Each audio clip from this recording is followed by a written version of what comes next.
Halo, cek cek. Gimana suara saya? Jelas? Oke, jelas Mbak Yu. Jelas. Oke, oke siap Master.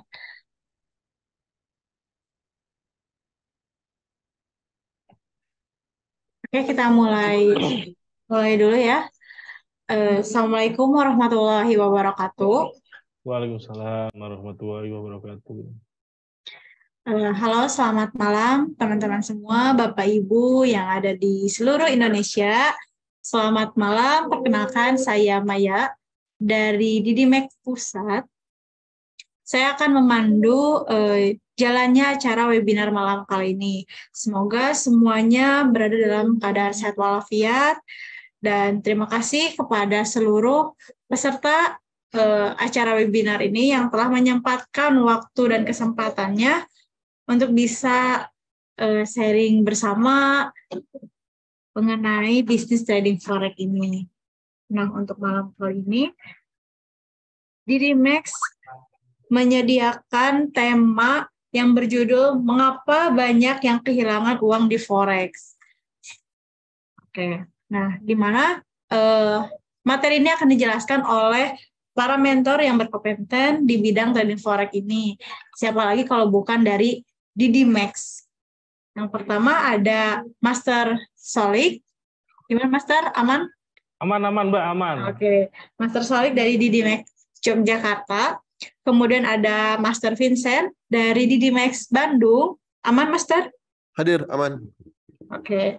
Yang ketiga ada Master Sapri dari Didi Max Makassar. Gimana, Master? Aman? Aman-aman, Bu. Oke.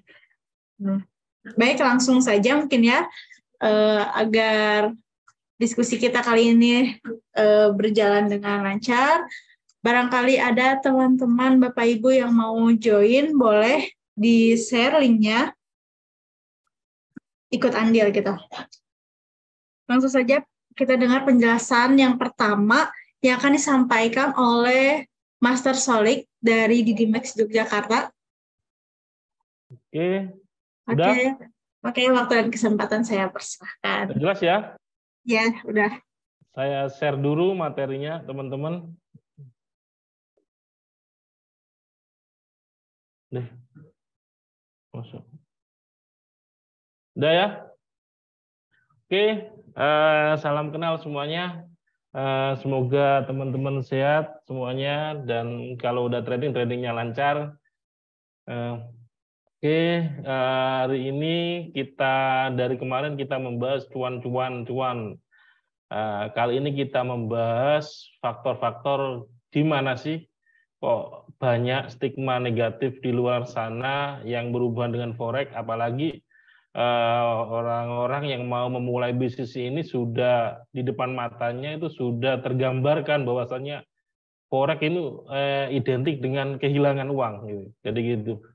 Jadi sehubungan dengan itu kita adakan untuk mengantisipasi teman-teman biar nggak takut dan akan memulai bisnis trading ini, kita mulai dengan tema mengapa banyak yang kehilangan uang di forex itu sendiri.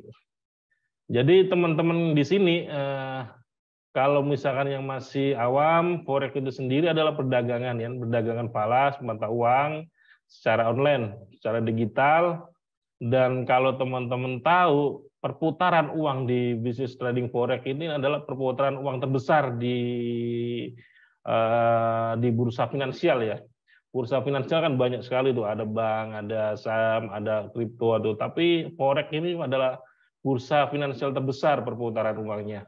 Kalau dari penelitian perbankan itu sendiri menyentuh area 5,3 triliun USD per hari. Jadi dengan angka sebesar itu tentunya itu sangat menggoda bagi orang-orang untuk ikut setidaknya terjunlah mencicipi sebagian dari perputaran itu. Kalau sebesar itu, apakah kita bisa dapat untung untuk 1 juta dari perputaran itu tentu sangat mudah. 2 juta, apakah 100 juta pun mudah dalam perputaran segitu. Tapi dengan perputaran itu sebesar itu tentunya banyak orang-orang yang tentunya ataupun cuma ikut-ikutan aja kayak gitu. Pada akhirnya juga nanti hasilnya hilang tentunya. Jadi dari sini nanti kita akan bedah faktor-faktor apa aja sih yang menyebabkan orang-orang itu banyak kehilangan uang di forex itu tersendiri. Kalau teman-teman jeli ya, sebetulnya ada dua faktor. Ada dua faktor yang fundamental yang menyebabkan trader itu kehilangan uang di forex. Faktor pertama itu dari diri sendiri yang pertama. Yang kedua dari pihak kedua, dari ini pihak luar ya. Ada nanti akan dibagi-bagi tuh nanti akan penjelasannya. Kebetulan saya di sini mungkin akan menjelaskan dari faktor pihak kedua yang akan mungkin menjadi sebab musababnya orang-orang itu kehilangan uang di trading forex. Oke, langsung saja saya jelaskan. Nah,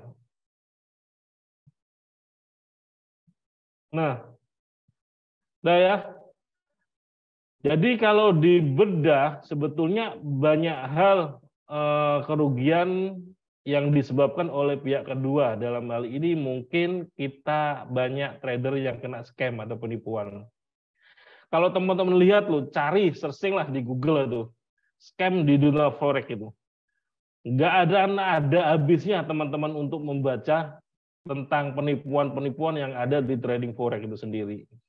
Kenapa kok sampai segitu banyaknya? Ya karena pertama dengan perputaran sebesar itu uang di forex, banyak yang berbondong-bondong ingin ikut gitu loh. Ketika banyak orang atau trader yang ingin ikut, tentunya ada yang modal cuma ikut-ikutan atau iming-iming dengan profit sekian, itu pun sudah masuk, akhirnya juga endingnya hasilnya nggak bagus juga, dalam ini kena scam penipuan. Apa sih sebetulnya itu scam atau penipuan itu? Jadi teman-teman harus jeli di sini. Bahwasannya trading itu harus butuh mediator. Apakah bisa kita trading sendiri langsung ke bursa? Ya bisa-bisa aja, tapi kita perlu modal yang sangat besar. Bagaimana caranya menjembatani modal kita kecil untuk masuk bursa itu sendiri, ya tentunya dengan bantuan broker. Makanya adanya broker itu sendiri untuk membantu kita masuk ke market dengan nominal modal yang relatif kecil ya gitu. Adanya broker itu untuk menjembatani kita untuk masuk market dengan modal yang kecil ya tentunya.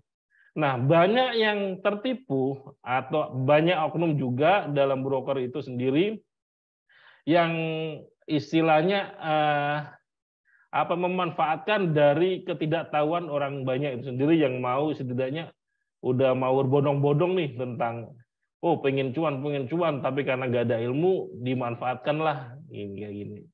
Jadi faktor scam penipuan itu banyak ciri-cirinya. Teman-teman kalau lihat ketika ada grup atau apapun itu yang menawarkan penghasilan fixed income, ingat ya, fixed income.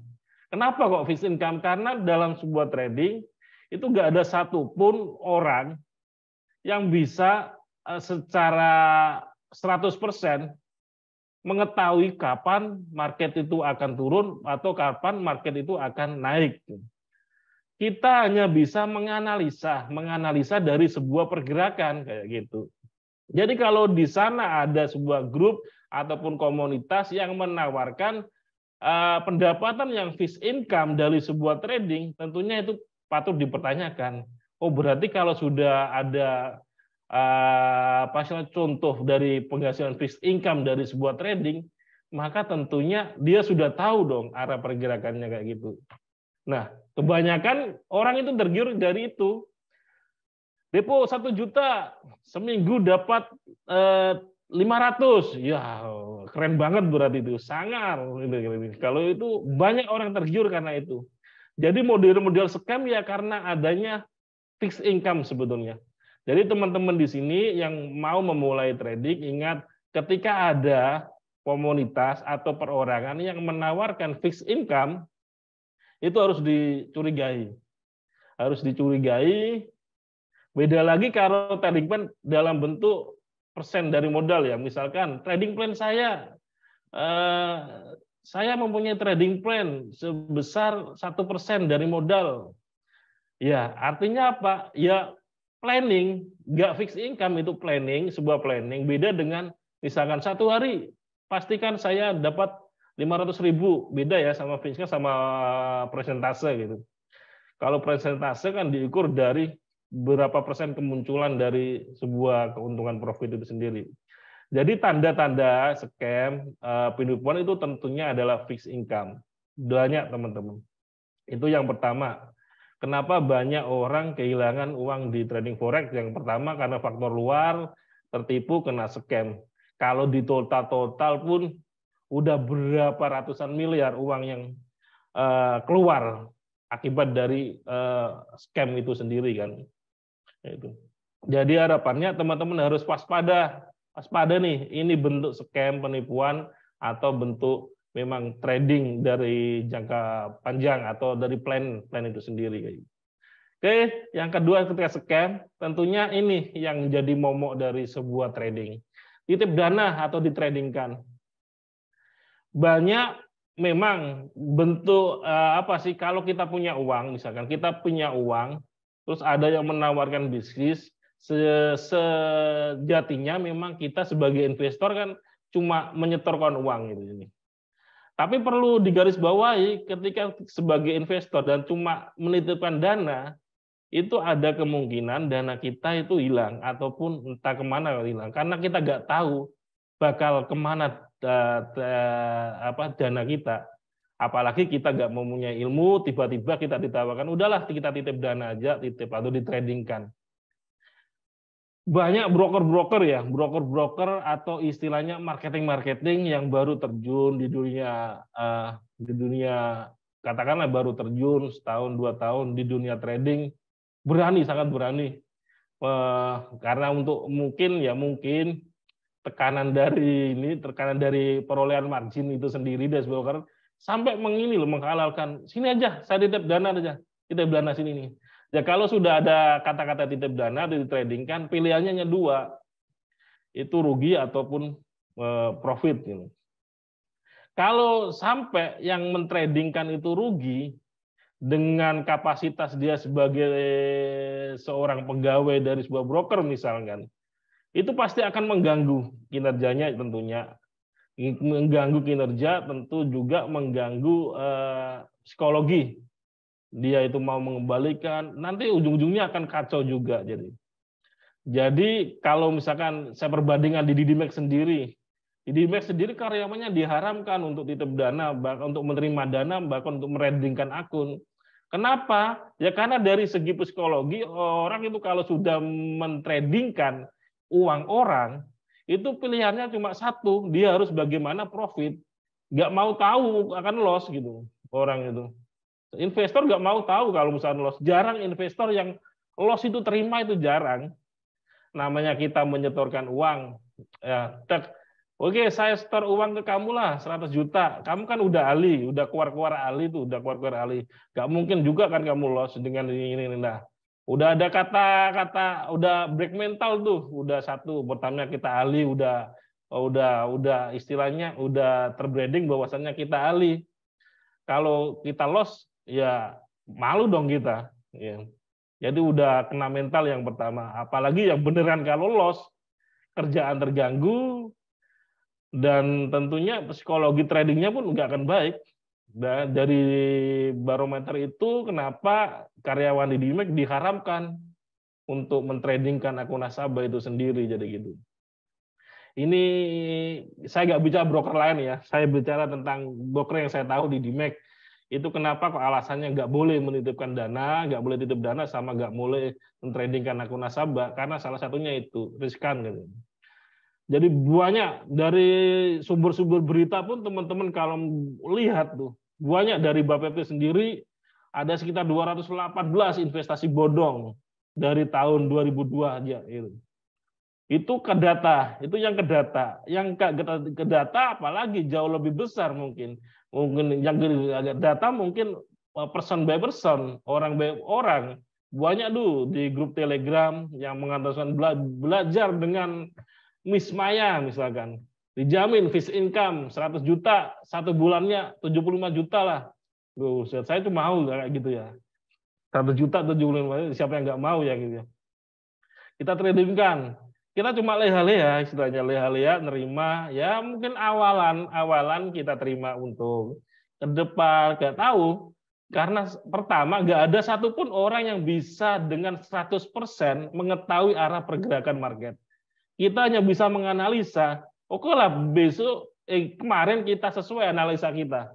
Analisa kita sesuai, besok belum tentu loh, belum tentu. Nggak ada satupun yang bisa menebak arah market itu loh. Besok kemarin kita cuan ratusan bahkan miliaran juta rupiah. Tapi besok bisa kita lebih heboh loss-nya. Kalau sudah lebih besar dari loss-nya, itu udah kena mental itu jelas dah. Jadi alasannya kenapa banyak juga, pertama scam, yang kedua titip dana. Banyak yang melakukan titip dana dalam trading.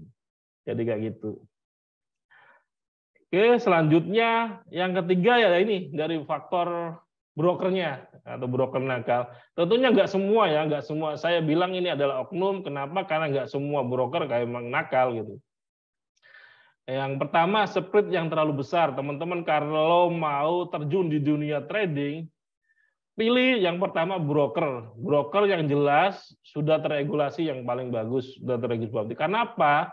Karena ketika ada apa-apa, kita ada mudah untuk dalam hal mengadu itu sendiri. Aduannya gampang, tinggal ke Bapepti, kalau ada apa-apa pun tinggal kita berbondong-bondong, mengajukan klaim, berarti biar broker itu ditutup. Bisa-bisa aja banyak kejadian kayak gitu kan. Itu enaknya kalau broker terregulasi. Yang kedua, waspadai dengan adanya spread. Kadang itu spread meskipun itu sedikit banyaknya nggak ngefek ya. Kalau kita jeli, itu ternyata sangat berpengaruh pada trading kita. Misalkan nih, spread-nya dia floating spread, katakanlah floating spread, tapi floating spread-nya nggak dibatasi berapa maksimalnya. Misalkan kita TP buy, misalkan buy, harga di TP-nya harusnya di 1875. Karena spread-nya itu melar bahkan sampai ratusan pip, harusnya itu TP, take profit, malah kita nggak jadi TP, marketnya berubah menjadi balik arah. Itu sering terjadi ketika banyak-banyak oknum broker yang istilahnya spread-nya itu dimanipulasi, dimelar-melarkan kayak gitu. Jadi harus dilihat juga spread-nya gimana kayak gitu. Terlalu lebar atau memang wajar kayak gitu. Yang kedua, manipulasi pasar. Apakah ada broker yang bisa? Ada juga gitu. Contoh cara gampangnya gini loh, misalkan teman-teman. Ketika teman-teman trading, misalkan ada aja lah misalkan 2 orang misalkan yang trading di broker yang sama. Cobalah kita berdempet-dempetan tuh lihat tuh layar antara 1 sama 2. Sama enggak? Misalkan. Kalau sama, kalau sama is oke. Yang kedua, lihat dulu lonjakan harganya. Ketika ada wajar nggak ketika dia melonjak harga, ketika masih ada fundamental, biasanya cuma segini, berapa poin itu sampai ratusan poin. Kan banyak kisah-kisah dulu itu manipulasi market itu ya banyak sih teman-teman kalau lihat berita-berita yang harusnya cuma bergerak berapa 80 pip bahkan jadi ratusan pip, ribuan pip atau ratusan poin. Itu sangat berefek kepada margin level kita dan akun seorang trader itu sendiri kan. Jadi manipulasi pasar apa ada harus diwaspadai itu. Itu juga menyebabkan salah satu kenapa uang kita hilang karena kita nggak hati-hati terhadap broker macam oknum itu sendiri. Nah, yang ketiga ini adalah yang secara umum banyak kita jumpai. Tidak bisa di WD. Banyak kita tahu broker yang ketika kita misalkan udah untung ya ratusan ribu kita tarik bisa. Ketika kita untung jutaan bahkan puluhan juta kita tarik, nah udzubillah susahnya gitu. Alasannya ada aja. Nah kalau ada broker-broker sepakat udah gak usah diistilah kalau orang Jawa gak usah dibaleni, langsung aja stop ganti ke broker yang lain udah gitu. Kenapa? Karena prinsipnya kita itu trading itu mau cuan gitu. Kalau cuannya itu nggak bisa ditarik, ngapain trading itu? Masa kita mau belajar market, pergerakan market terus nggak bisa ditarik-tarik kan percuma juga kayak gitu. Jadi salah satu faktor kerugian ya tentu nggak bisa di WD. Percuma kita profit puluhan juta bahkan ratusan juta kalau ujung-ujungnya nggak bisa di WD itu. Apalagi nggak bisa yang termasuk ribet WD aja kita harus tinggalkan gitu loh. Kenapa? Ya karena withdraw itu sudah hak dari seorang trader gitu loh. Jangan mau deponya aja, tapi ketika kita mau menarik keuntungan kita nggak diperlama atau dipersulit juga itu jadi persoalan gitu loh. Jadi waspadai adanya broker yang memang mempersulit proses dari WD itu sendiri. Karena pada undang-undangan Bapepti itu sendiri memang itu hak dari seorang trader, withdraw itu sendiri. Kalau dia halang-halangi ya bisa kena kayak gitu. Sinyal palsu, ya maksudnya apa sih sinyal palsu ini? Kan banyak tuh, beli sinyal, di sini sinyal, beli. Ujung-ujungnya sinyal, apa ya isinya? Sinyal itu kan tergantung dari apa ya, indikator atau kebiasaan membaca market yang kita jalani misalkan. Kita pakai indikator A, sedangkan si B pakai indikator B. Sinyalnya pun kadang berbeda kayak gitu.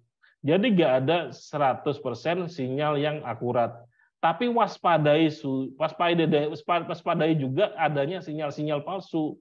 Maksudnya gimana? Kita sudah ada tuh kumpulan kadang beli sinyal beli.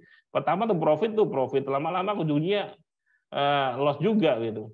Jadi adanya sinyal palsu itu juga salah satu momok ya bagi trader yang mau ikut join trading, tapi karena memang keterbatasan ilmunya, dia mengandalkan sinyal yang diandalkan ternyata ya cuma mau enaknya aja, mau ngumpulkan uang aja kayak gitu. Ketika udah uang terkumpul, lari gitu. Banyak hal-hal kayak kita jumpai kayak gitu. Itu yang mungkin dari beberapa hal di faktor selain diri sendiri ya. Nanti kalau masalah sendiri ada money management, ilmu, teknik, itu mungkin akan ada pembahasan dari master yang lain. Tapi dari segi luar, salah satunya ya kenapa banyak orang yang kehilangan uang di trading forex. Yang pertama ya kena scam, penipuan. Yang kedua titip dana, trading. Yang ketiga salah memilih broker. Banyak broker nakal, broker oknum. Jadi untuk menjembatani teman-teman agar tidak kerugian uang dalam trading forex atau minimal jangan sampai hilang semuanya lah. Yang pertama tentunya teman-teman harus banyak kok ini ilmu sekarang itu di dunia digital itu kita tinggal searching mana broker yang baik, mana yang broker yang kurang baik itu nanti akan muncul semua kok plus minusnya nanti. Jadi harapannya teman-teman yang mau trading atau memulai aktivitas dagang digital, falas, tentunya searching dulu lah, penelitian dulu mana broker yang baik, plus minusnya apa, kayak gitu. Yang terlebih lagi ya tentunya rekomendasinya adalah broker yang sudah terregulasi yang pertama. Dari segi keamanan dana broker itu gimana? Apakah terjamin atau enggak? Trading itu sudah was-was loh ya. Trading was-was karena pengembaliannya tinggi, kerugiannya juga tinggi. Kalau masalah uang deposit aja kita nggak secure, nggak aman, apalagi nanti tradingnya. Uang yang kita simpan aja udah kita was-was, apalagi nanti tradingnya sendiri. Udah was-was, udah double was-was sudah. Itu bahaya lah. Jadi harapannya dari segi keamanan dana juga harus diperhatikan. Terus dari segi ilmu mungkin. Ada nggak fasilitas ilmu atau fasilitas edukasi yang diberikan kepada seorang membernya atau nasabahnya nanti. Jadi ujung-ujungnya ya, bukan promo ya. Ujung-ujungnya ya mungkin ke Didimek. Ujung-ujungnya bukan promo ya. Ujung-ujungnya kalau dibandingkan ya ujung-ujungnya ke Didimek mungkin ya. Ya bagus lah itu. Ya, mungkin itu aja Mbak Maya, untuk selebihnya kurang lebihnya segitu sedikit dari saya. Mungkin ketika nanti ada ya pertanyaan yang lain nanti akan dijawab di akhir sesi ya. Untuk itu terima kasih waktunya. Mohon maaf. Assalamualaikum warahmatullahi wabarakatuh. Waalaikumsalam warahmatullahi wabarakatuh. Oke, terima kasih Master Salik atas penjelasan yang sangat jelas sekali gitu ya. Mungkin Bapak Ibu yang telat datang bisa nanti tanyain aja di kolom chat.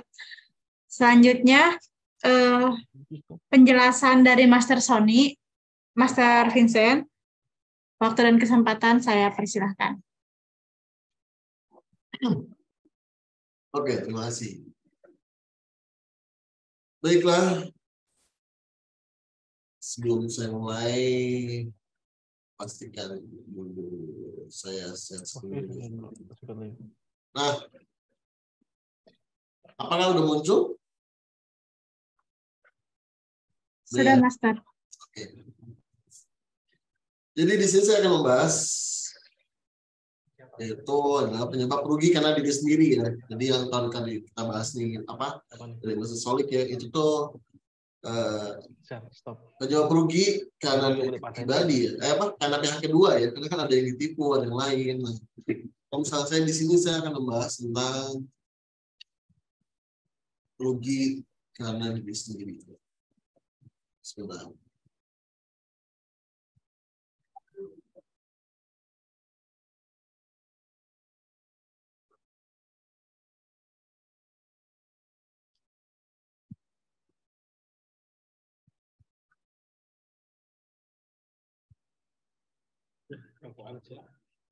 Oke, boleh tampil ya?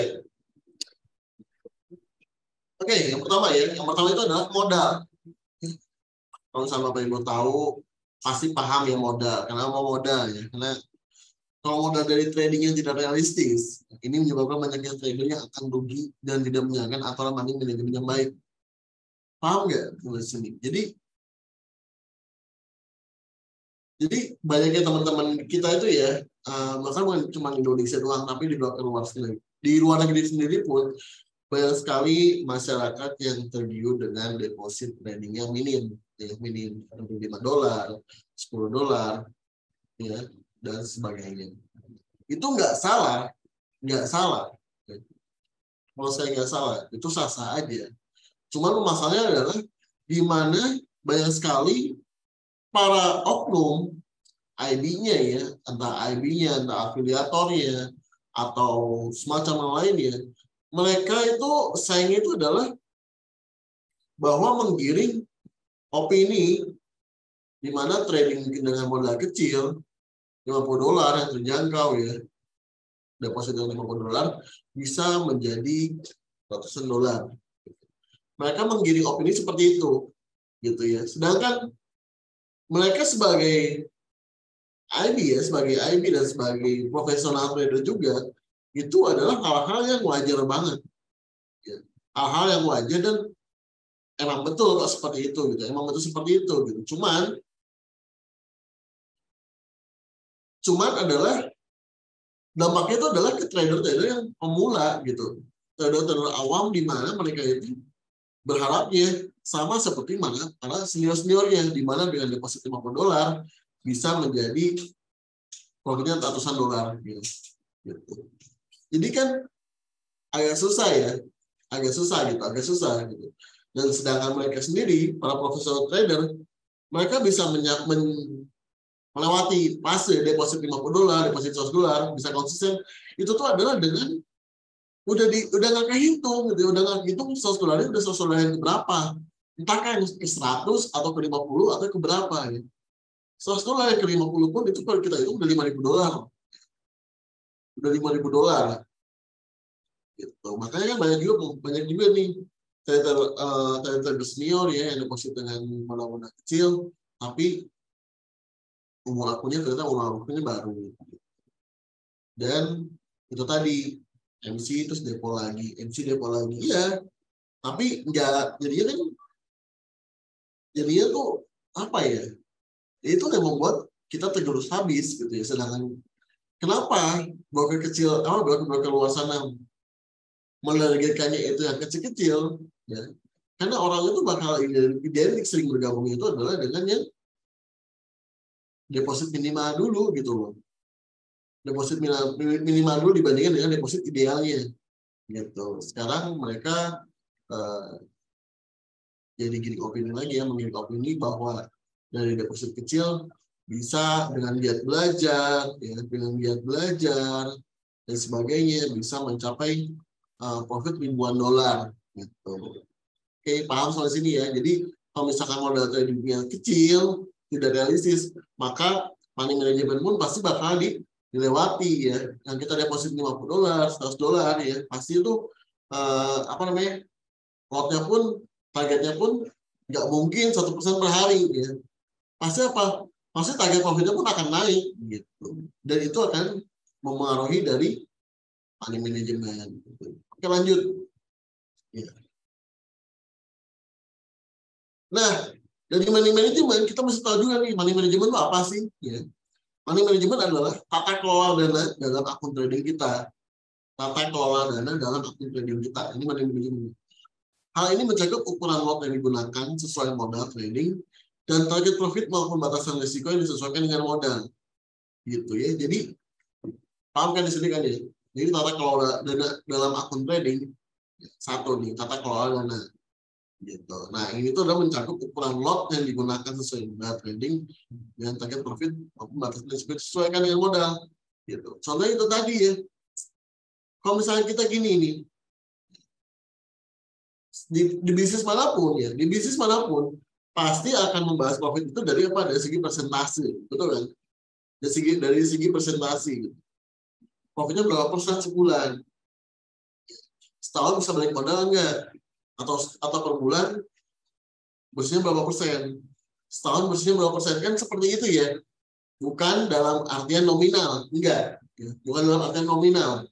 Bisnis itu bukan artian nominal. Tapi kalau misalkan di bisnis trading, apakah itu berlaku? Enggak ya. Bisnis trading itu sayangnya itu adalah nggak berlaku ini tuh. Sayangnya. Kenapa sih begitu sayangnya? Ya karena itu udah nggak sehat ya. Contohnya kalau misalnya kita deposit $100. Deposit $100. Dengan deposit $100 kita nanya. Ya. Kita tanya aja. Tanya para senior trader ya. Coba tanya nih. Tanya para senior trading yang depositnya mengalahkannya $100. Pak, $100 target profitnya berapa persen sebulan? Atau per hari berapa persen, Pak? Jawabnya tuh pasti udah ngaco ya. Udah nggak masuk akal. Ya sehari 30% lah. Ya 30% itu udah gede banget. Bayangkan ya.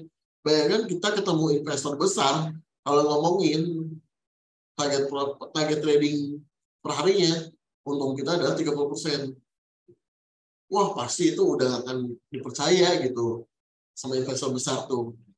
Kenapa? Yang kita mainkan ini kecil gitu. Kalau $100 yang 1% berarti dapatnya berapa? $1 sehari. Dan kita ngomong $1 sehari, mungkin nih keperluan kita pun dengan makan biaya kita makan pun dengan biaya makan pun akan apa? Akan nggak cukup, akan kurang sekali gitu. Jadi di sinilah teman-teman semua, kalau misalnya kita ngomong money management, pastikan adalah modal yang digunakannya sudah betul ya. Berapa sih minimal modal yang paling ideal tuh? Ya. Modal untuk menjalankan money management ini berapa minimalnya? Menurut saya adalah minimalnya itu adalah 100 juta. Kalau misalnya kita ngomongin bisnis retail apapun itu, dengan modal 100 juta, pastinya kita udah mulai berapa persen sehari? Ya cukuplah 0,5 sampai 1%. Itu berapa rupiah? Berapa dolar? Sekitar 50 sampai $100. 500.000 sampai 1 juta. Nah itu udah masuk. Ya. Dibandingkan dengan tadi, target profitnya adalah 30% per hari. Kenapa 30% kok gede banget? Ya karena modal kita juga kecil. Gitu. Jadi kalau misalnya target kita gede, ya berarti artinya apa? Cost pun makin besar ya. Dalam bisnis apapun itu, kita ngomongin reward, pasti resikonya pun akan besar juga. Sama, nggak cuma trading doang, ingat ya, nggak cuma trading doang.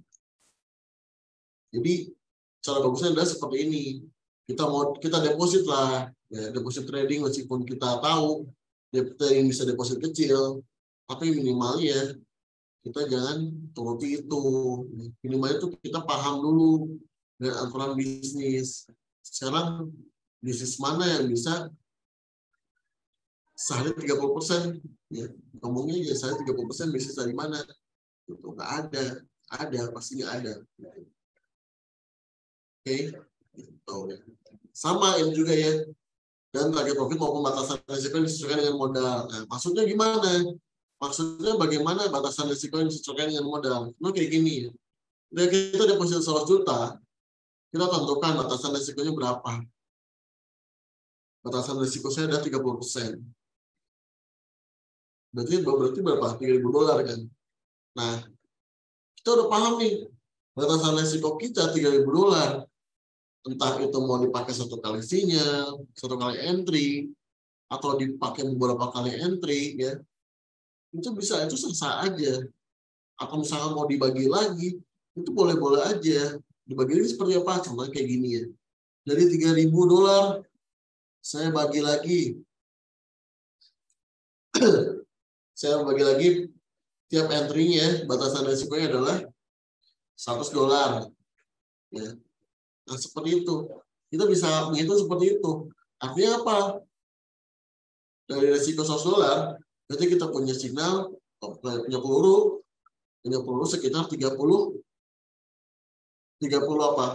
kali entry. Kalau misalnya 30 kali entry berturut-turut loss, barulah kita kena batasan risikonya di 30%. Gitu. Tapi kan kita nggak mungkin juga ya 30 kali berturut-turut trading akan loss gitu. Pasti ya, kalau 30 kali trading berturut-turut akan loss, ya mungkin harus di cross check dari segi gaya trading ibunya, ibu bapaknya mungkin di tradingnya ada yang salah, atau di gaya tradingnya ada yang salah, seperti itu. Oke, lanjut. Psikologi. Nah, yang ketiga adalah psikologi ya, gitu. Jadi psikologinya kita harus tahu dulu nih pengertian itu apa ya. Pengertian psikologi trading adalah keadaan mental seorang trader ketika menjalankan trading plan yang berpengaruh terhadap hasil tradingnya. Jadi betul ya. Psikologi trading itu mencakup tentang mental kita nih dalam apa? Mental juga nggak cuman di sini nggak dibahas tentang rugi atau untung, nggak dibahas ya, tapi mental terhadap menjalankan trading plan-nya. Berarti trading plan-nya yang dilihat, bukan profit atau ruginya. Sama, ketika profit kita nggak boleh euforia, ketika rugi juga kita nggak boleh terlalu ya, nggak boleh berlarut gitu. Tapi psikologi atau mental trader seseorang itu dia dari apa? Ketika dia menjalankan trading plan-nya gitu. Oke. Nah, lanjut ya. Contohnya seperti apa ya? Contohnya seperti apa? Seperti gini. Misalkan, wah saya loss. Saya loss. Atau saya floating. Ketika floating, mungkin yang psikologinya sudah kena akan panik. Akan panik itu akan apa lagi?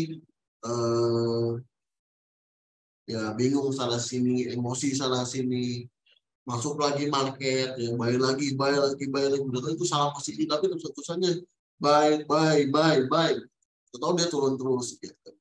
Itu artinya udah kena psikologinya gitu ya. Tapi kalau misalnya kita nih, wah saya salah posisi floating, dia menganalisa dulu, ya. Dia menganalisa dulu, terus melihat dulu plannya kemana nih. Naiknya saya mana, terus dia bakal ngapain. Ya, artinya kalau seperti itu, meskipun dalam keadaan rugi, psikologi tetap terjaga. Dan biasa seperti orang-orang seperti itu akan sukses di tradingnya. Karena apa ya? Karena mereka udah bisa mengatasi di mana akun tradingnya sedang terkena resiko kerugian. Tuh ya, ketika akan menghadapi resiko kerugiannya seperti itu. Tapi pada saat untung bagaimana? Apakah harus jaga juga psikologinya? Ya, tetap harus ya. Pada saat untung tuh, wah ini saya untung, tambah lagi, ya. Tambah lagi posisinya, tambah lagi, katanya dia turun, ya, turun terus. Gitu. Nah itu ada serakah. Gitu. Jadi kita juga nggak boleh serakah dalam trading, gitu ya. Oke lanjut. Nah di sini saya nemukan di Google ini. Sebetulnya saya ketemu ini tuh dari dulu tahun 2014-an ya, 2013-an. Nah, ini tuh udah ramai banget dulu di Facebook tuh. Gitu ya. Ini adalah ciri-ciri psikologi trader terganggu ya. Pasti Bapak Ibu pasti pernah ngalamin seperti ini. Saya pun dulu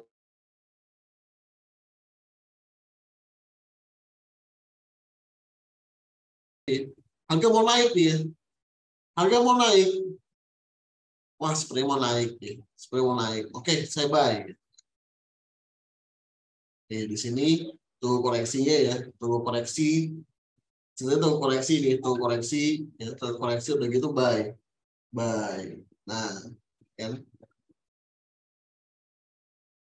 tuh kan, koreksi lagi buy aja gitu, tapi ragu, ya gitu ragu.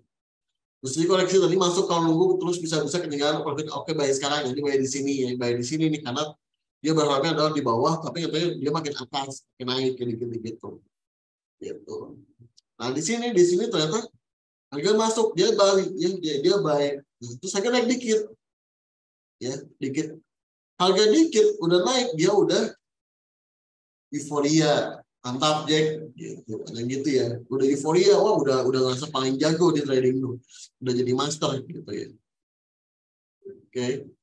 Di situ dia udah ngerasa jadi master gitu. Nah, terus udah gitu bagaimana? Turun ke bawah ya. Asik posisi ini tambah koreksi, turun ke bawah ya. Buy lagi. Ini masih saya sebut ya. Ketika floating profit, dia buy lagi. Dan ini adalah sampai bawah nih. Udah buy. Jeblok ke bawah kan. Langsung pada cek news, cek berita. Itu udah hal yang pasti ya. Udah hal yang pasti dari orang trader. Bagaimanapun tekniknya ya, bagaimanapun orang ya. Masalahnya apapun pasti kayak gini, kalau udah floating pasti ngecek news ya, sama jangan panik, tunggu koreksi naik atau main long term sekalian gitu. Jadi teman-teman pasti pada pernah kan ya, saya pun pernah kok, bahkan masih sering ya juga kan. Dari scalping ya, rencana niat ambil dikit nggak tahu malah jadi long term ya, rencana ambil 10 pip malah jadi lebih gitu loh. Jadi ya inilah kenapa kayak gitu ya, karena kita nggak punya batasan risiko, nggak punya trading plan-nya, cuma melihat dalam beberapa jam aja, satu jam udah berani menyimpulkan harga mau kemana tanpa melihat roadmap lebih jauhnya gitu. Jadi di sini kita lihat nih ada punya buy di atas banyak ya, gawat tuh gimana nih, panik ya.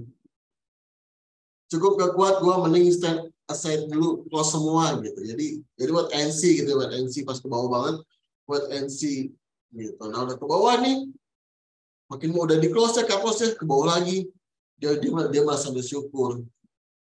Untung gua close tadi ya. Itu kalau enggak harga makin ke bawah nih. Contohnya apa nih? Di sini ada setup double top ya, double bottom. Ada setup double bottom, itu dia naik ke atas tuh kan, ke atas. Ya. Dia ragu nih, mau buy enggak, tapi mau buy, tapi sebelumnya ini harganya turun banget gitu, ragu ya, pasti ragu trading, pasti ragu gitu. Tentunya makin naik ke atas gitu loh ya. Buy di sini, maksudnya di sini, karena harga di sini udah kelihatan mau turun ya, takut untuk terjadi seperti double top ini ya, jadi double top kalau harga malah breakout resistance dan ternyata terbang tinggi. Kalau misalnya kita udah punya apa ya, kalau trading masih seperti ini, pasti Bapak Ibu psikologi udah terganggu gitu ya. Bagaimana untuk mengatasinya ya tadi ya, trading plan, gitu. Teknik tradingnya yang mesti diasah lagi. Kita mesti percaya banget sama teknik yang kita pakai. Untuk masalah tekniknya akan dibahas lebih oleh Pak Api ya. Jadi di sini saya hanya ingin memberitahu ya. Jadi yang tadi kita bahas nih ya, modal, money management, psikologi ini tuh ada saling berkesinambungan, saling cocok-cocokan gitu, saling membutuhkan satu sama lainnya gitu. Nggak ada satu ya, kita teknik pinter, modal nggak ada, money management pasti ngaco.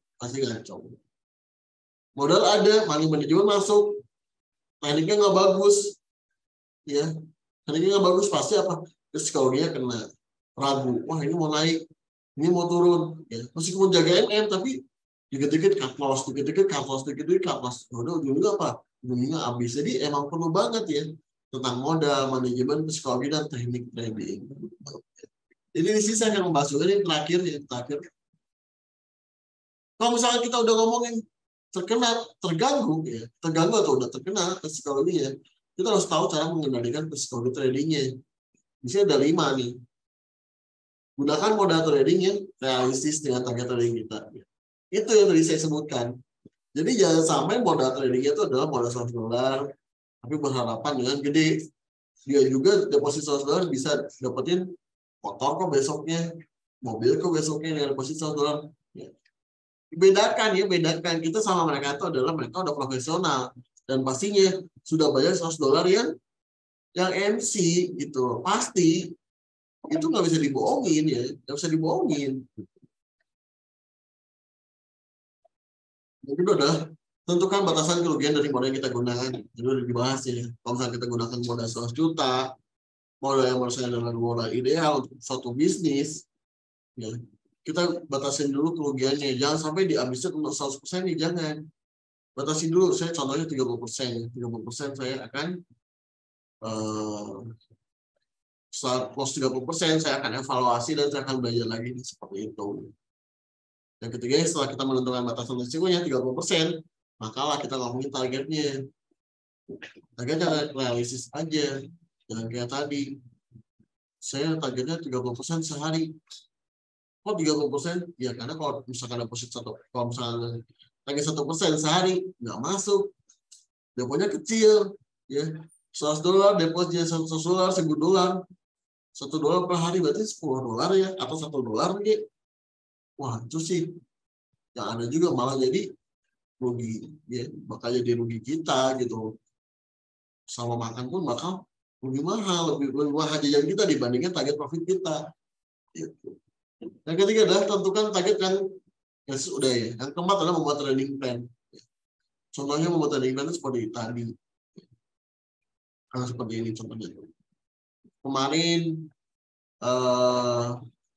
gold naik cukup tinggi, ya. Naiknya cukup tinggi. Dan close-nya pun, close candle D1-nya sudah berada di atas resisten daily. Oh, berarti dia mau naik ke resisten berikutnya. Buy deh, besok di pagi hari. Nah, seperti itu. Ya. Itu termasuk trading plan. Udah tahu kita mau ngapain hari ini, ya. Fokusnya kemana, antara buy atau sell, terus pasang stop loss dan TP. Yang terakhir adalah set and forget.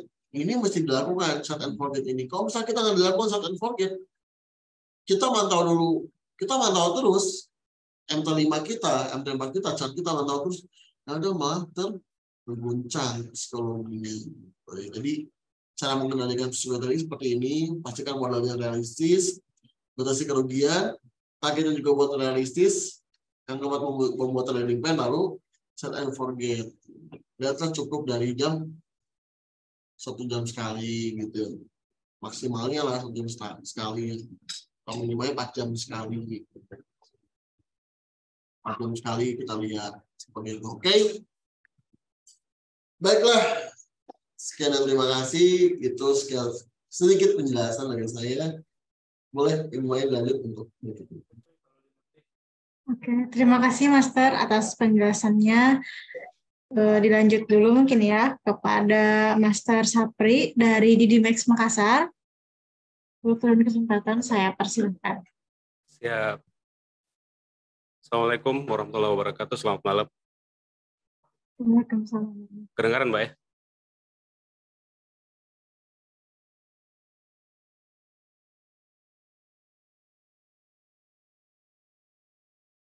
Bentar Mbak.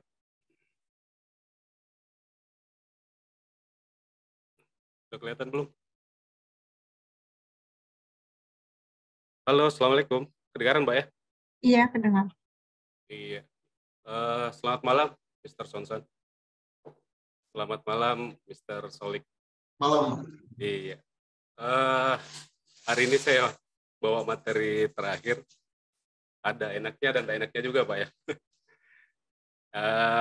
Enaknya kebelakangan. Tidak enaknya semua materi yang harus kita bawakan kayaknya sudah dibawakan semua sama kedua master sebelum saya gitu. Jadi saya tinggal menambahkan aja mungkin Pak. Saya mulai dari tema kita malam ini. kenapa sih banyak orang yang kehilangan uang di trading forex? Sebelum saya mau masuk lebih dalam, mungkin saya akan tambahkan pertanyaannya. Kenapa sih banyak orang kehilangan uang di trading saham? Kenapa sih banyak orang kehilangan uang di bisnis kontraktor? Kenapa sih banyak orang kehilangan uang di bisnis kuliner? Atau kenapa sih banyak orang kehilangan uang di bisnis ekspor-impor umpama? Pertanyaan saya, dengan semua kejadian yang saya sebutkan tadi, apakah bisnisnya yang salah? Itu mungkin yang saya mau tanyakan. Dari semua bisnis yang saya sebutkan tadi dan mengalami kerugian, pertanyaan saya, apakah bisnisnya yang salah? Karena dari pertemuan yang tiap hari dengan nasabah, dengan calon nasabah, ya kan, pertanyaan sejuta umat yang sering saya dapatkan di lapangan. Salah satunya itu di bisnis kamu, ya kan, di bisnis trading forex, di bisnis online trading ini. Lebih banyak mana orang yang profit daripada orang yang loss? Itu hampir pertanyaan yang selalu saya dapatkan buat calon-calon nasabah baru. Saya jawabnya simpel aja. Bisnis ini secara general masuk di Indonesia tahun 1997. Ya kan, dimulai secara merata di seluruh Indonesia dengan izin dan sebagainya itu tahun 2000. Kalaulah bisnis ini lebih banyak orang yang loss daripada orang yang profit. Pertanyaan saya, apakah bisnis ini masih ada sampai sekarang? Sama dengan bisnis-bisnis yang lain. Anggaplah kuliner, anggaplah kontraktor, anggaplah orang yang bergelut di bidang ekspor impor. Kalaulah bisnis itu lebih banyak orang yang rugi daripada orang yang untung, pertanyaannya apakah bisnis-bisnis itu masih ada sampai sekarang? Jadi biar enak, biar rata kita menjabarkan. Jadi kenapa banyak orang kehilangan uang di bisnis forex? Ya kan? Semuanya secara detail, secara general itu sudah disampaikan oleh Mr. Sonson sama Mr. Colin. Cuman materi malam hari ini yang saya bawakan itu mungkin masuk ke masalah sistem. Mungkin masuk ke masalah sistem. Bagaimana sih memprediksi market supaya kita bisa profit konsisten. Baru-baru kejadian ini saya alami di kantor waktu weekend kemarin. Waktu weekend kemarin kejadian di kantor, ada 3 nasabah yang datang ke kantor, kita trading bareng sampai jam 1 malam waktu Makassar. Ya kan? Kemarin itu ada berita yang kita sama-sama paham, itu namanya the king of forex, non-farm employment change, atau data-data penghasilan masyarakat Amerika di luar sektor pertanian. Dan ada berita-berita lainnya yang sangat mendukung satu sama lain. Ya kan? Di saat berita non-farm payroll ini keluar, ya kan, rata-rata kita fokus ke situ. Rata-rata teknikal tidak bermain. Dan rata-rata fokus di beritanya. Fokus di berita yang satu itu. Non-farm employment change. Sementara ada berita-berita lain yang sangat mendukung. Nah, jadi kenapa saya angkat tema ini? Karena baru-baru saja kejadian saya alami waktu malam Jumat kemarin, dan ada diskusi panjang dan diskusi alot di saat kita action di market dengan nasabah-nasabah tersebut. Ya kan? Jadi salah satu, menurut saya pribadi, salah satu yang membuat orang kehilangan uang di bisnis ini adalah ketidakpastian kita dan ketidakmampuan kita bagaimana sih membaca berita yang benar dan baik di saat berita itu dirilis. Karena sejatinya ada berita yang direspon sebelum dirilis dan ada berita yang direspon setelah dirilis. Ya kan? Nah, untuk kejadian kemarin, anggaplah saya klik yang berita employment change kemarin, karena rata-rata nasabah yang saya temani kemarin itu fokus ke berita non-farm payroll ini. Mbak Maya, tampilan layar saya kelihatan enggak ya? Kelihatan, Master. Oke, siap. Saya lanjut, Mbak ya. Nah, kemarin, waktu pas berita dirilis, ya kan, jam 9.30 waktu Makassar, itu fokus nasabah itu ke non-farm payroll di saat berita rilis itu hijau. Hijau ya, artinya good for currency US dollar. Karena kenapa? Ya kan sesuai dengan petunjuknya di berita tersebut, ya kan berita aktual lebih besar daripada berita perkiraan good for currency US dollar. Dan sayangnya nasabah-nasabah yang setelah kemarin itu fokus ke situ. Nah, betul bahwa data yang keluar kemarin itu adalah 223K, di mana data perkiraan sebelumnya itu 200K, itu memang lebih besar daripada data-data perkiraan. Tapi satu yang dilupakan oleh klien bahwa bukan cuma data perkiraan yang penting, tapi data aktual di periode sebelumnya. Contoh, ya kan data sebelumnya itu kan 256K. Sementara data yang dirilis itu jauh lebih kecil. 223K. Ya kan? Kalau kita berpatokan berita bahwa berita itu hijau atau bagus buat US dollar, pasti sama rata-rata orang yang transaksi mayor currency yang berhubungan dengan US dollar itu rata-rata anggaplah gold atau sterling atau euro rata-rata ambil sell karena mereka menurut mereka strong dollar. Pada kenyataannya berita yang dirilis ini lebih kecil daripada data sebelumnya. Itu salah satu contoh. Yang kedua, tidak memperhatikan berita-berita negara lain. Contoh, ya kan, employment claims-nya Kanada, employment rate-nya Kanada, tingkat tenaga kerja dan tingkat pengangguran Kanada, dan dua-duanya berita Kanada ini bagus. Nah, sementara di satu sisi, di pair mayor, ada transaksi USD CAD. USD sama Kanada. Kalau Kanadanya menguat, otomatis dolarnya melemah. Begitupun sebaliknya. Jadi, kalau saya pribadi, pengalaman sekali lagi saya ulang, pengalaman saya kemarin, yang terjadi waktu hari Jumat, ya kan salah satu penyebab nasabah itu mengalami kerugian atau kehilangan uang di bisnis forex secara lebih detail, secara teknikal dan analisa fundamental. Itu karena tidak bisa memahami bagaimana cara membaca berita yang benar. Ya kan? Bagaimana cara membaca berita yang benar, setelah berita dirilis langsung action. Nah, sementara kita belum tahu yang membuat bergerak ini market. Apakah itu pure murni supply dan demand atau para spekulan yang ada, spekulan besar yang ada di Wall Street sana. Jadi kalau saya pribadi, kalau ada berita-berita besar untuk menghindari kerugian di bisnis forex, biarkanlah bijaknya, biarkanlah market itu bergerak.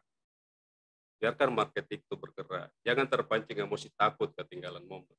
Kalau takut ketinggalan momen, action, ya kan, di saat harga lagi hectic, di saat volume transaksi lagi besar, ya kan, itu salah satu menjadi penyebab kita untuk mengalami kerugian di bisnis ini. Jadi untuk menyikapi berita-berita high impact yang dirilis, ya kan, alangkah bijaknya kalau kita lebih sabar dalam menunggu pergerakan harga, ya kan, lebih sabar menunggu bagaimana sih respon market ini, apakah respon berita ini sementara, atau responnya akan berlanjut. Ya, karena tidak salah-salah NFP ini digelar the king of forex, gitu kan, karena salah satu berita yang sangat berpengaruh di market. Ya mungkin yang kalahkan NFP ini cuma satu. Ya. The Fed, suku bunga Amerika. Coba itu mungkin salah satu saingannya. Nah, jadi kalau saya pribadi, buat teman-teman yang ikut malam ini, salah satu pembahasan yang saya bahas malam ini karena baru-baru saya alami waktu weekend kemarin di kantor gitu. Tapi kalau saya pribadi itulah mungkin teman-teman yang lain buat bagaimana sih membaca berita yang baik dan benar, karena kita sama-sama paham, ya kan, salah satu hal yang bisa merubah tren market dari tren down menjadi tren up itu adalah salah satu berita high impact. Cuman menganalisa market berdasarkan berita, kalau saya pribadi itu harus dipadukan dengan analisa yang lebih maksimal, kita padukan dengan analisa teknikal. Nah, mungkin saya akan coba untuk memprediksi bagaimana sih membaca berita berdasarkan analisa. Mungkin Coach Sonton atau Coach Sodik bisa kasih saya masukan hari malam ini kita analisa apa bagus, Pak? Gold, euro atau sterling? Sama masih bagus, Pak. XAU Pak ya? Siap. Tahu Mas. Oke. Kita XAU USD. Saya coba memprediksi market tanpa menggunakan indikator. Kelihatan di layar ya Pak Maya? Benar, Mbak. Kelihatan Pak ya? Kemana, Mbak? Siap. Oke. Nah, dengan penampilan market seperti ini, ya kan ini salah satu cara saya pribadi bagaimana sih supaya kita tidak kehilangan uang di transaksi forex, ya kan? Anggaplah walaupun kita kehilangan uang di forex, tapi itu adalah kehilangan uang yang terukur. Jadi ada analisa, ada plan dan lain-lain. Nah, contohlah seperti tampilan layar seperti ini di XAU, seperti yang dibilang Mr. Sonson. Gitu. Bagaimana memprediksi market, bagaimana action. Katakanlah saya depan nasabah sekarang nih, Pak, dengan kondisi market yang sekarang, menurut Bapak kita action buy atau sell? Pertanyaannya, kalau saya sell, harga sudah terlalu tinggi. Ya kan? Kalau buy, sorry mau masuk. Kalau saya buy sekarang, ini kan kita lihat dari hari Jumat sampai hari ini kan trend up. Jumat trend up. Hari ini hari Senin pagi-pagi open market Asia trend up. Jadi boleh kita prediksi bahwa Jumat dan Senin ini adalah trend up. Tapi kalau saya buy sekarang, walaupun trend up, harga sudah terlalu tinggi. Begitupun sebaliknya. Kalau saya sell, ya kan, kita melawan tren. Jadi apa yang mesti saya lakukan? Simpelnya seperti itu. Nah, seperti tampilan layar seperti ini, dengan analisa standar atau anggaplah tanpa analisa, cuma membaca pergerakan market berdasarkan candle. Oke, saya coba action Pak ya. Ya kan, wah 2 lot, luar biasa. Oke, anggaplah saya action sell di XAU USD.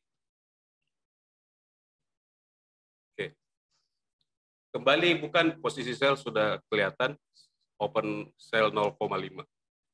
Jadi pertanyaan saya selanjutnya, gitu. Saya action sell. Apa sih alasan saya action sell? Kenapa saya tidak action buy? Ya kan? Tanpa melihat analisa, tanpa menggunakan berita, tanpa menggunakan indikator. Kita menggunakan yang simpel-simpel saja. Apa alasannya saya ambil sell di sini?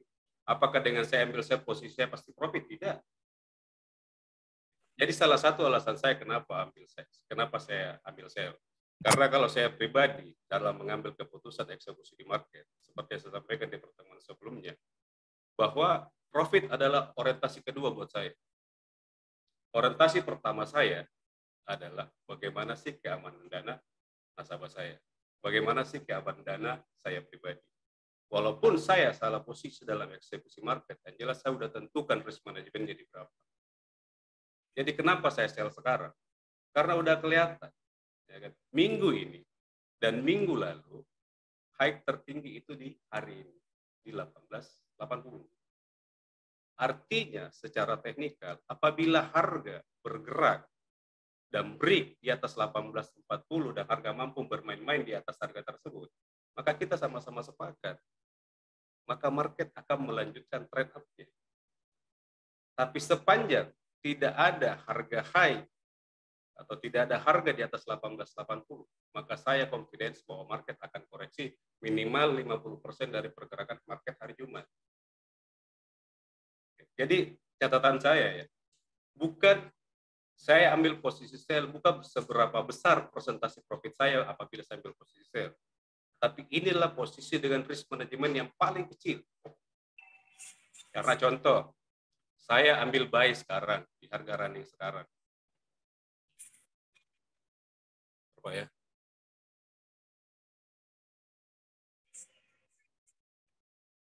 Oke.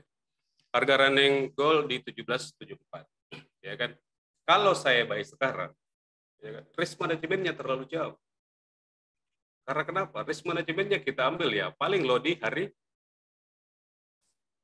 Kamis, hari Rabu kemarin. Itu terlalu jauh. Itu ada kurang lebih 26 poin. Kalau saya ambil buy sekarang, karena supportnya ada jauh di bawah. Kenapa saya ambil posisi sell? Risk manajemennya kecil. Saya sell di harga 1874.65. Apabila ada harga bergerak di atas 1880, Artinya risk management saya cuma 6 poin. Sementara peluang saya itu ada kurang lebih 26 poin. Jadi bukan seberapa besar persentase profit saya, tapi seberapa kecil risk management yang harus saya tanggung setiap saya action. Ya, contoh ya.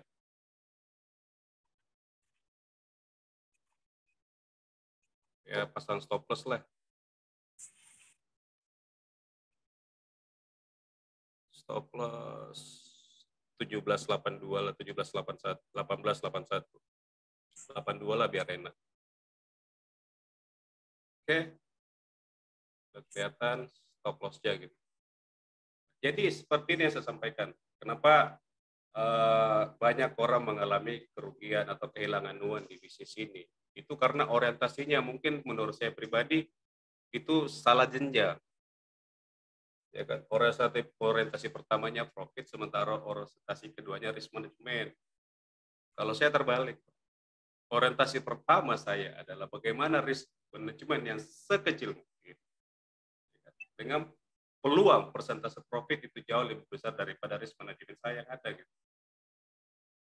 Jadi salah satu teknik ya pada tadi berita fundamental, bagaimana sih menyikapi pergerakan harga terhadap berita-berita high impact yang dirilis. Seperti yang saya jelaskan tadi, ada berita yang dirilis, ada berita yang direspon sebelum dirilis, ada berita yang direspon setelah dirilis. Terus seperti apa sih membaca berita? Apakah kita berpatokan sama forecast atau perkiraannya, atau kita berpatokan dengan data aktual sebelumnya, kita konversikan dengan data aktual yang dirilis hari itu. Seperti kejadian kemarin lah, semua nasabah saya itu fokus ke berita NFP, non-farm viral kan, non-farm employment change. Pas berita keluar 223, ya kelihatan hijau di forex vector itu, bagus buat dolar, mereka rata-rata rame-rame sell. Sementara mereka tidak perhatikan gitu bahwa data yang dirilis hari Jumat kemarin itu lebih kecil daripada data aktual di bulan sebelumnya. Oke, terus habis itu kita combine lah dengan salah satu analisa yang simpel sederhana dengan menggunakan high close saja, atau mungkin yang lebih kerennya dengan menggunakan support dan resisten. Jadi seperti ini, saya sell, persentase profit saya itu jauh lebih besar daripada persentase saya di saat mengalami risiko. Karena saya sell di 1874, risk management saya di 1882. Ya, di 1882, artinya saya cuma punya risk management itu kurang lebih 7-8 poin. Sementara saya punya peluang itu di atas 10, 15, bahkan 20 poin. Nah, jadi itu mungkin yang menjadi catatan buat kita semua gitu. Jangan sampai yang sering terjadi, kita tahan lihat posisi merah, kita tidak tahan lihat posisi biru. Kita tahan lihat posisi rugi, kita tidak tahan lihat posisi profit. Itu yang pertama. Yang kedua, apabila kita action, alangkah bijaknya kalau risk management itu jauh lebih kecil daripada peluang yang ada. Ya, contoh seperti itu, Pak. Yang saya sell di sekarang, risk management saya di atas harga high hari ini, ya kan? Nah, terus target saya lumayan lah, Pak. Ya, 23 poin, 20 poin, 10 poin cukup lah. Ya kan? Apakah ini menjamin posisi saya benar? Bukan, tidak menjamin. Tapi satu hal yang saya tahu pasti bahwa peluang saya profit itu jauh lebih besar daripada risk management yang harus saya tanggung. Jadi bagaimana sih bijaknya kita dalam menganalisa market? Hal pertama kalau saya pribadi, ya kan, carilah posisi yang ideal dengan risk management yang lebih kecil daripada peluang yang kita dapatkan. Contoh nih, ya pasang TP lah mungkin 10 poin. 1864. Oke. Posisi sudah ada, TP sudah ada, risk management sudah ada, tinggal satu. Jalankan ini dengan disiplin. Jangan pernah dirubah TP-nya. Jangan pernah dikasih naik stop loss. Di mana? Ingat ya, jangan pernah dirubah stop loss-nya, jangan pernah dirubah TP-nya. Karena disiplin dalam transaksi itu 50% keberhasilan kita dalam transaksi. Ya kan? Semuanya sudah dijabarkan oleh Mr. Sonsol, semuanya sudah dijabarkan oleh Mr. Pauling. Gunakanlah manajemen money management yang baik, ya kan? pergunakanlah sebaik mungkin semua instrumen yang kita punya, ya kan? Buatlah analisa, buatlah target plan. Insya Allah, ya, seperti yang saya sebutkan tadi ya, waktu di awal gitu, bisnis-bisnis yang saya sebutkan tadi, bahwa tidak semua bisnis itu berjalan sebagaimana mestinya, tidak semua bisnis itu profit, tapi kan buktinya ada orang yang bisa profit. Ya kan? Kenapa? Yang pertanyaan saya, kenapa ada orang rugi di bisnis saham, kenapa orang rugi di bisnis ekspor impor, kenapa ada orang rugi di bisnis berdagang? Tapi kenapa juga pertanyaannya juga saya lanjut, kenapa ada yang profit? Artinya bahwa orang yang mengalami kerugian dalam bisnis apapun itu, dia menjalankan bisnis itu tidak sebagaimana mestinya, tidak dikelola secara profesional. Begitu sebaliknya dengan kita gitu. Apabila bisnis ini kita kelola dan kita kerjakan dengan sebagaimana mestinya, dengan ilmu, dengan sabar, dengan disiplin, saya jamin 100% bahwa bisnis ini bisa menghasilkan seperti bisnis-bisnis yang lain, bahkan lebih. Kenapa? Karena ada banyak faktor yang ada di dalamnya. Salah satunya mungkin leverage dan lain-lain. Oke, mungkin Mbak Maya, materi singkat saya cukup sampai di sini. Mohon maaf sebelumnya karena semuanya sudah dikupas tuntas sama Mr. Sonsat sama Mr. Solik, jadi saya tinggal menambahkan saja. Lebih dan kurangnya terima kasih buat Mbak Maya, mungkin bisa dilanjut untuk sesi selanjutnya. Terima kasih Mbak Maya. Oke, terima kasih kembali kepada Master Sapri yang telah menyampaikan seluruh materi.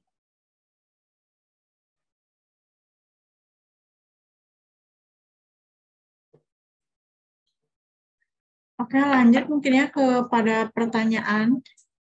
Di sini banyak. Oke, kita mulai dari Pak Effendi. Apakah kehilangan uang sebagian orang di forex menjadi profit bagi sebagian yang lainnya? Nah, ini mungkin jadi bumerang ya bagi banyak trader. Soalnya pasti banyak yang takut. Ini pasti masuknya ke broker. Gimana nih, Master? Coba mungkin dari Master Solik. Tes. Oke, aman. Oke, langsung ya. Oke, langsung. Jadi apa ya? Banyak orang berstigma negatif sebetulnya sama broker itu. Jangan-jangan yang loss itu ini apa dimakan sama broker uangnya itu. Ya secara intern ya saya nggak mau membahas secara detail.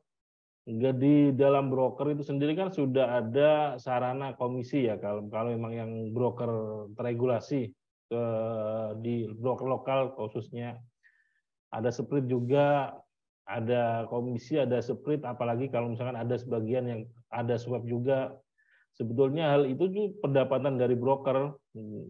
Ada yang lebih bahaya lagi itu ketika ada broker yang menjanjikan nggak ada split, nggak ada komisi, nggak ada swap. Terus mereka yang nyari untungnya di mana? Jangan-jangan uang nasabah yang diputarkan.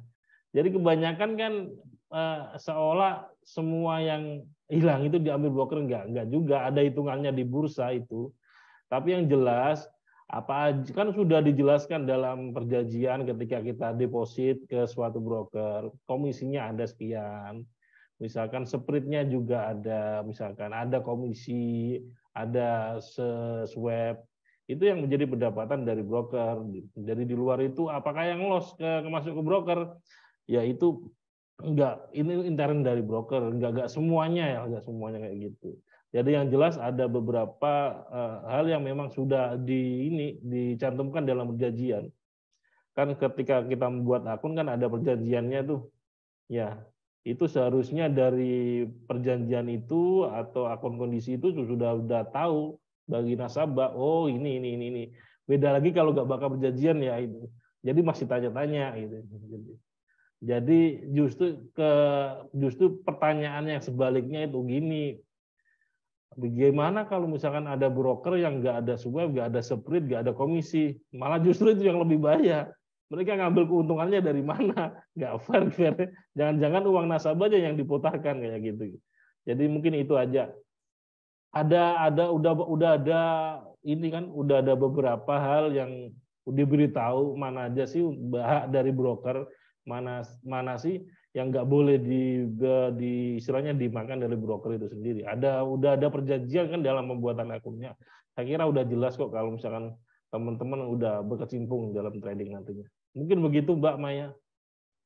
Oke, terima kasih Master. Barangkali ada tambahan dari Master yang lain. Apakah dia? Ustaz Sosor mungkin atau saya? Oke, boleh. Siap. Jadi mungkin gini ya, dibedakan dengan kalau misalnya, jadi gini, kalau aturannya orang kehilangan uang di forex atau loss, ya, menjadi profit bagi sebagian yang lainnya, itu saya katakan betul. Saya katakan betul, karena memang aturannya begitu. Ini bukan loss sebenarnya, tapi jual beli ya. Jadi contohnya gini, jual beli loh, ini jual beli. Kita ngomongnya itu adalah kita sell USD, ya. Jual USD. Ya. Contoh, sell Euro USD. Ya. Contohnya sell Euro USD. Nah itu ada dua pertukaran mata uang asing. Artinya kalau sell Euro USD adalah kita menjual Euro untuk membeli USD. Gitu ya. Jadi, nah ketika kita sell Euro USD dan ternyata harganya naik, itu tuh uang kita loss ya. Selama belum di-cut loss. Selama belum di-cut loss, maka uang kita masih aman. Sama kita mau beli barang, membeli mobil, ya jangan mobil, perhiasannya seperti itu ya. Perhiasan seperti itu kan. Kita beli perhiasan di 700.000. Maka harga emas pas mau menjual turun. Kata toko emasnya, wah harga sekarang per gramnya 600.000 Pak. Apa kita nanya sebagai kok bisa 600.000 terus 100.000-nya kemana? Kan nggak bisa gitu ya. Itu sama seperti kita jual beli perhiasan. Pada umum seperti itu. Kita nggak bisa ngomong wah 100.000-nya kemana Pak? Apa ke Bapak? Ya pasti ke Bapak. Cuman di dalam sini ini nggak ke broker. Cuman maksudnya adalah ke bursa. Di bursa itu ada namanya perhitungan nih. Perhitungan tiap hari itu untuk mengumpulkan data-data antara mana nih penjual atau pembeli yang untungnya tuh gitu. Jadi dari dana yang loss tadi dikumpulkan oleh penduduk itu, lalu larilah ke yang untung. Ya. Yang untung juga sama, mereka akan dicairkan, bukan artinya langsung dikasih, enggak, mereka tapi tahan dulu, akan ditahan dulu. Tapi pada saat yang untung itu WD, barulah dikasihin profitnya tuh. Ya, dari mana uangnya dan profit itu dari yang rugi. Tapi kalau misalkan lari ke broker ini enggak, ya. Sama sekali enggak. Justru broker itu adalah harapannya. Harapan broker yang betul itu adalah nasabah bisa terus-terusan bertransaksi di brokernya. Agar bisa terus-terusan bertransaksi di brokernya bagaimana? Apakah dikasih login-an? Enggak, ya. Bukan dikasih login-an. Tapi dikasih apa? Dikasih profit, dikasih kenyamanan, dikasih signal yang analisa yang betul, analisa yang jitu, signal yang bagus, dikasih profit, dikasih kecepatan untuk profitnya, withdrawal-nya. Ya. Kalau untuk itu, broker itu nggak dirugikan. Broker yang betul, ya. Contoh seperti di Dinex, ini nggak dirugikan ketika Bapak Ibu withdrawal. Boleh dicoba, boleh dicek deh.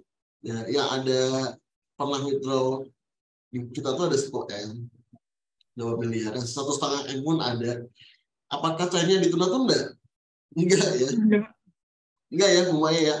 Bumaya, apakah nanti ya Pak? Apakah marketing seperti nanti ya Pak? Tunggu bulan depan aja WD-nya. Pak, bentar ya. Kepala cabang saya lagi keluar kota. Apakah seperti itu? Enggak ya.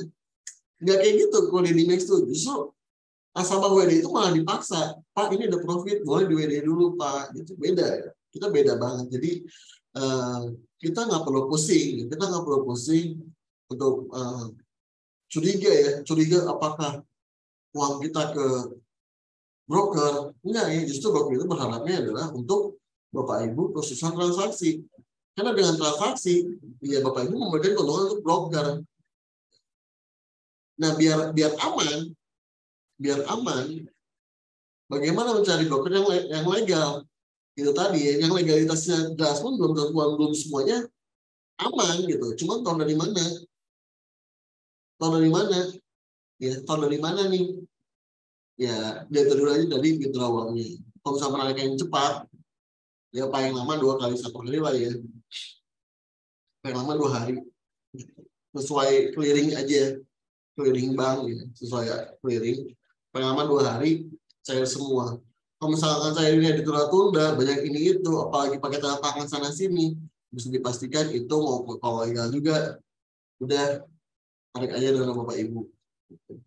Ya, tarik aja. Tapi kalau misalkan kita beda dengan yang namanya binari kemarin ya. Binari kemarin kan beda banget ya. Kalau binari kemarin afiliatornya jelas mendapatkan sebagian dari kerugian nasabahnya. Ya. Kalau kita enggak, Bapak Ibu rugi, justru kita yang sedih gitu. Kita yang sedih kok bisa rugi gitu. Ya, brokernya juga sedih. Kok Bapak Ibu bisa rugi? Kenapa? Karena untuk mendapatkan keuntungan broker itu dari mana? Dari biaya transaksi. Ya seperti bank lah. Ya, bank mendapatkan keuntungan dari mana? Dari kreditnya, dari biaya transaksi ATM-nya, antar banknya, dari biaya administrasinya. Jangan merasa 2.500 itu biaya transaksi ya. Sayangnya kalau di atas 100 juta kan ada biaya transaksi 5.000 rupiah ya. Ada biaya transaksi 5.000 rupiah. Nah bayangkan nih, 5.000 rupiah satu orang dikalikan berapa ratus orang, berapa ribu orang yang transaksi pada saat itu. Gitu. Di hari itu bayangkan aja. Contoh aja 5.000 dikalikan 1.000 itu udah berapa sih? Dan itu adalah keuntungan dari banknya itu sendiri. Itu per hari loh. Itu 1.000 pun diambil dari, ya mungkin itu 1.000 juga diambil dari mana ya, dari satu kota ya, belum banknya tersebar di mana-mana. Nah seperti itu ya. Jadi ya pemutusan uang itu seperti itulah. Jadi jangan curiga sama brokernya. Kalau misalnya brokernya ngasih sinyal yang nggak jelas ya, terus mau dari uang juga lama, nah mau yang besar brokernya itu ada apa-apa seperti itu. Siap. Mr. Sonson mungkin sedikit bisa saya tambahkan, mohon izin. Boleh? Siap. Pertanyaan dari Pak Effendi, apakah kehilangan uang di sebagian di forex menjadi profit bagi sebagian yang lain? Mungkin saya pribadi sedikit menambahkan dari Master Solik sama Master Sonson. Kita kembali dulu ke masalah histori berdirinya Bursa Berjangka Jakarta. Apa sih tujuan pemerintah untuk mendirikan Bursa Berjangka? Itu dulu. Bahwa sejatinya di Bursa Berjangka itu ada 2 bursa, yaitu bursa multilateral dan bursa bilateral. Multilateral itu apa, bilateral itu apa, nanti kita jelaskan lebih detail. Tapi yang jelas, tujuan dari didirikannya bursa, salah satu tujuan utama itu adalah price discovery, pembentukan harga. Jadi pembentukan harga itu tercipta dari supply dan demand dan volume transaksi yang terjadi di bursa. Maka hadirlah itu sebuah angka. Supply dan demand. Buy dan sell. Itu dulu yang harus buat Pak Effendi ya, mungkin sedikit saran atau mungkin sedikit sharing dari saya yang awam ini. Tujuan dari didirikannya Bursa Berjangka Jakarta, yang pertama kan multilateral, price discovery. Awalnya untuk komoditi gitu. Ya contoh lah, Indonesia gitu, penghasil CPO terbaik dan terbesar di dunia saat ini. Tapi yang tentukan Bursa Malaysia, harganya. Kita menghasil kakao, kedua terbesar di dunia di bawah Pantai Gading dan Ghana. Tapi yang tentukan harga kakao siapa? Bursa Singapura.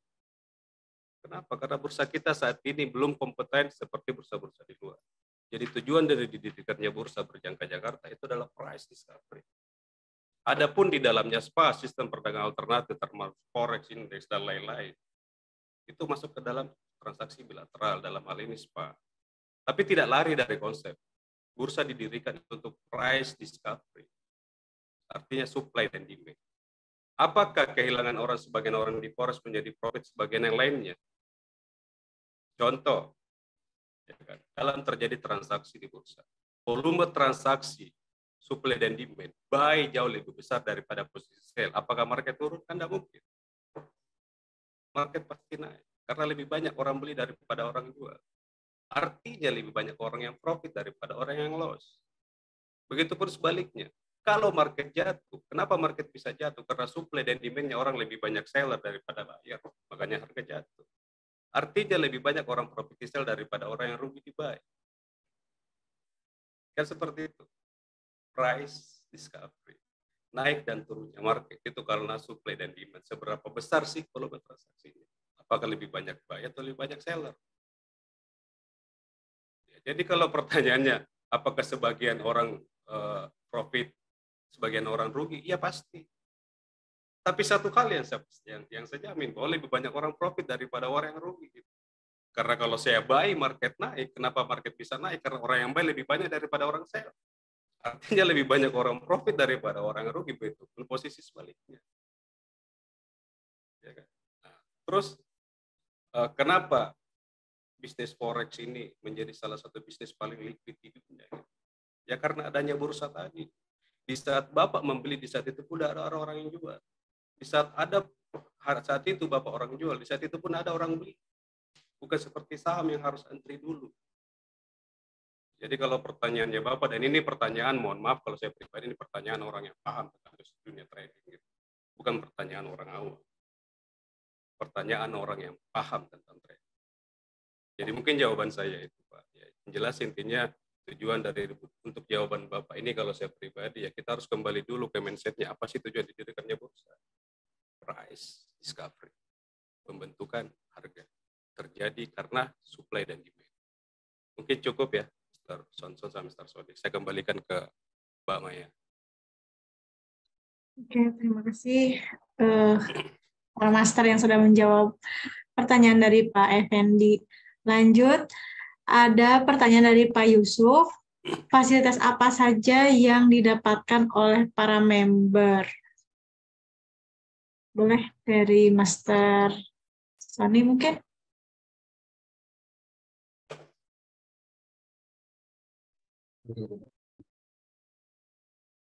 Banyak ya Pak ya. Tentunya fasilitas yang didapatkan itu yang pastinya adalah full support 24 jam dari kami. Dokternya pun standby 24 jam. Terus mentornya dia ada juga standby Pak ya. Kita selalu memberikan tuh updatean, mappingan dan analisa fundamental maupun teknikal.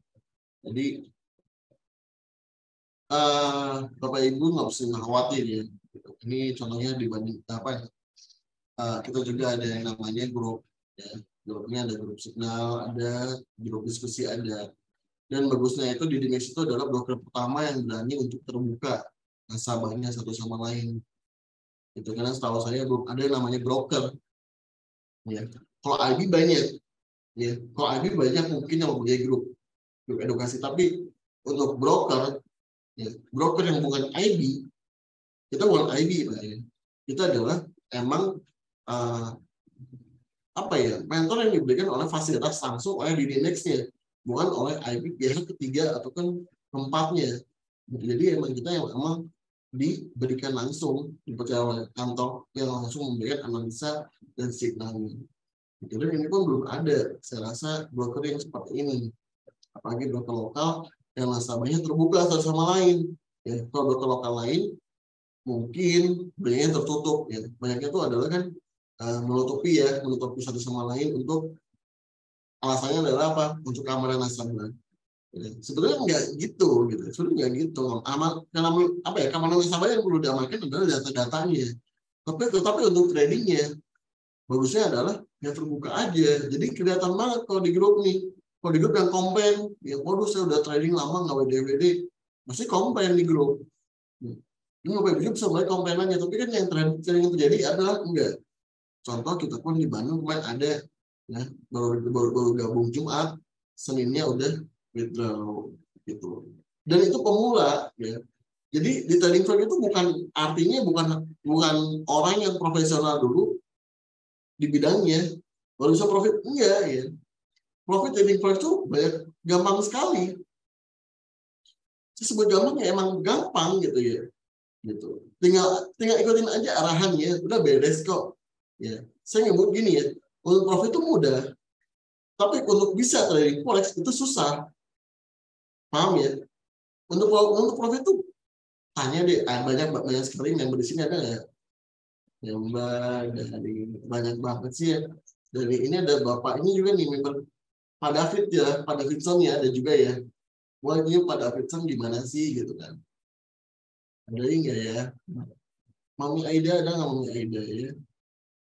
Oh ada Pak juga tuh ada tuh Pak Wawan ya ada juga gitu. 4 bulan baik modal tuh itu real ya itu ada jelas tuh. Jadi kalau untuk apa ya? Kalau untuk fasilitas broker dynamics pastinya banyak sekali. Kalau sistem signalnya seperti apa ya? Kita sistemnya intraday.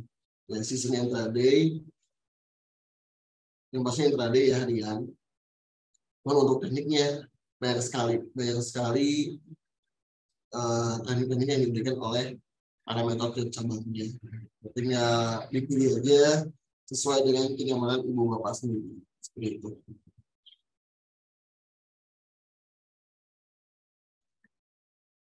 Oke, barangkali ada tambahan dari Master Salik atau Master Sapri. Cukup. Cukup. Sudah dijelaskan dengan detail sama Mr. Sansa. Oke. Lanjut ke masih pertanyaan Pak Yusuf. Dulu saya trading di broker lain, lalu tidak bisa profit.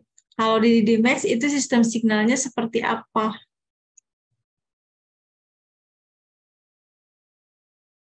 Boleh Master Sapri? Oke, pertanyaan Pak Yusuf. Dulu saya trading di broker lain, lalu tidak bisa profit. Kalau di DDMax sistemnya signal itu seperti apa? Iya.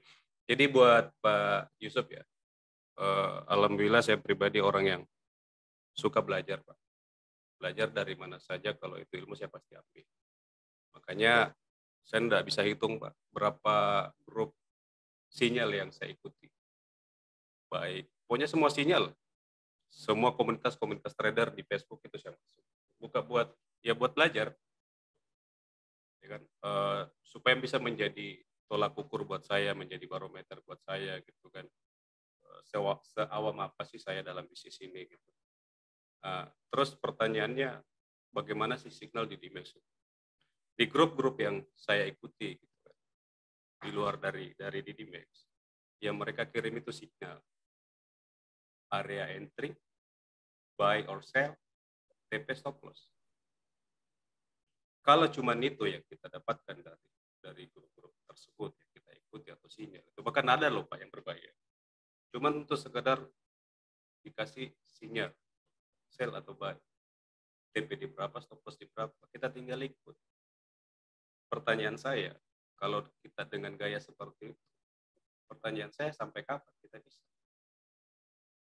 Kalau cuma dikasih ikannya habis minta lagi. Kenapa tidak minta pancing supaya kita bisa cari ikan sendiri? Kasarnya gitu, mohon maaf ya, mungkin saya sedikit ilustrasinya agak sedikit narsis lah. Jadi kalau saya pribadi ya, mungkin teman-teman di cabang lain pun seperti itu. Signal itu materi kedua buat kami di DDMax itu.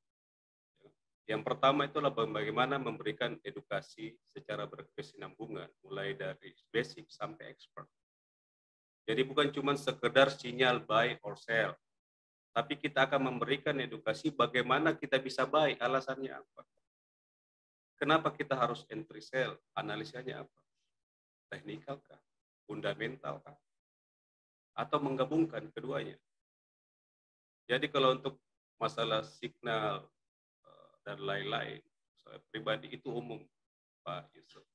Hampir semua komunitas, baik itu broker berizin tak berizin itu punya. Cuman di DDMax yang memberikan edukasi free, gratis. baik itu nasabah, calon nasabah, ataupun nasabah dari perusahaan lain. Siapapun kita bisa sharing. Silakan saja buktikan Pak Yusuf. Datang-datang jalan-jalan ke kantor cabang mana Pak Yusuf berada. Ya kan? Bahwa value dari Didimex, edukasi, dan edukasi, itu bukan cuma slogan Pak. Tapi itu betul-betul bukti real nyata. Salah satu perusahaan pialang yang ada di Indonesia memberikan edukasi free secara berkesinambungan. Dan sekali lagi saya ucapkan bahwa itu bukan cuma sekedar slogan, tapi betul-betul bukti nyata yang bisa dirasakan oleh semua member Didimex seluruh cabang di seluruh Indonesia. Mungkin cukup sekian. Mungkin mau ditambahkan sama Mr. Sonson atau Mr. Solik. Udah cukup jelas, Master. Siap, Coach. Oke, kalau tidak ada tambahan, lanjut pertanyaan selanjutnya. Ada dari Pak Widyo Mantri. Maaf, tanya untuk mengetahui trading itu real di market, cara lihatnya bagaimana? Mohon penjelasannya. Oke, dari Master Solik mungkin. Ya, mungkin sedikit ya, nanti mungkin bisa ditambah sama Master lain. Yang pertama, real apa enggaknya tentu teman-teman kalau misalkan real seperti halnya, maaf ya, saya membandingkan di Didimex itu nanti akan nasabah akan dikasih akun Sitna ya.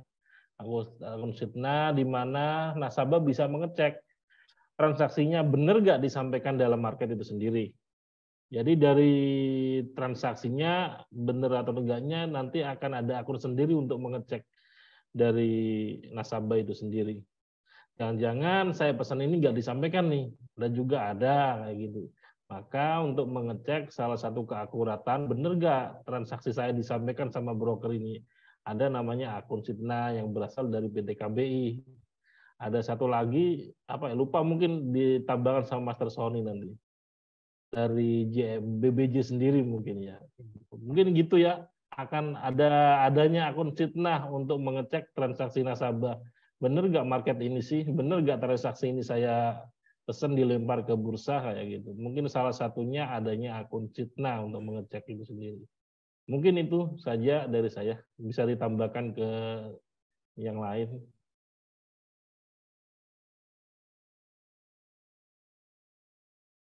Siap. Oke, Mas. Ditambahin sama Master yang lain. Mohon izin. Mungkin sedikit tambahkan saja ya. Apa yang disampaikan oleh Mr. Solik tadi itu sudah benar adanya. Cuma mungkin sedikit saya tambahkan saja. Didimex adalah perusahaan pialang, perusahaan broker, perusahaan jasa. Apa sih perusahaan jasa Didimex itu? Iya. Jadi perusahaan jasa atau perusahaan pialang seperti Didimex itu tugasnya adalah penyampai amanah transaksi ke bursa.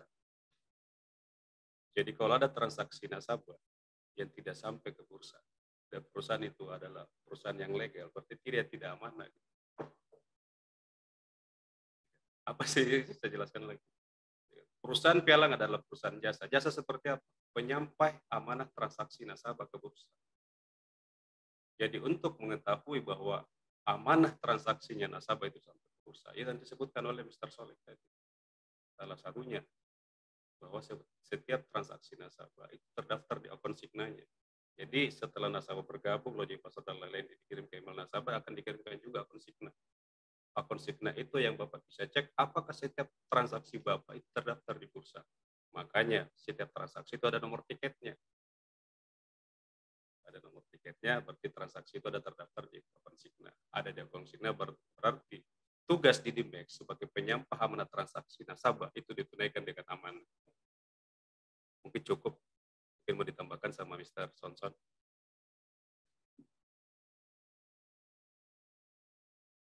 Kedengaran ya?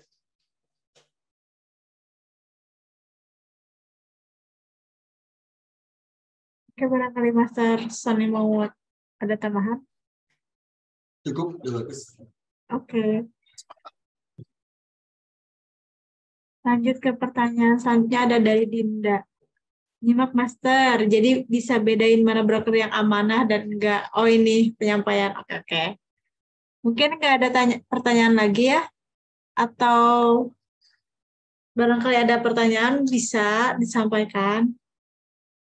Ini tadi ada yang ikut OP Exau Master Sapri yang tadi katanya.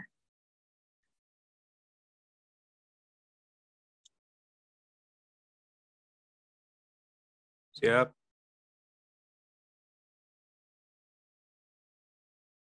Jelas ya? Putus-putus ya? Oke, mungkin tidak ada pertanyaan yang dilontarkan dari Bapak Ibu. Berhubung materinya sudah disampaikan semuanya, kita masuk ke penghujung acara. Terima kasih untuk waktu dan materi yang telah disampaikan oleh para master dan seluruh peserta webinar malam ini. Semoga apa yang telah di-share oleh master kita bisa bermanfaat untuk semuanya, dan terima kasih juga kepada para masyarakat, pada teman-teman yang ada di webinar ini yang sudah aktif bertanya dan juga mengikuti webinar ini dari awal sampai akhir.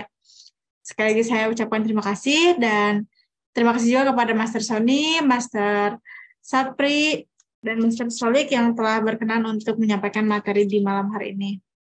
Saya Maya dari Didimax Bandung, mungkin pamit undur diri. Terima kasih dan mohon maaf bila ada salah kata.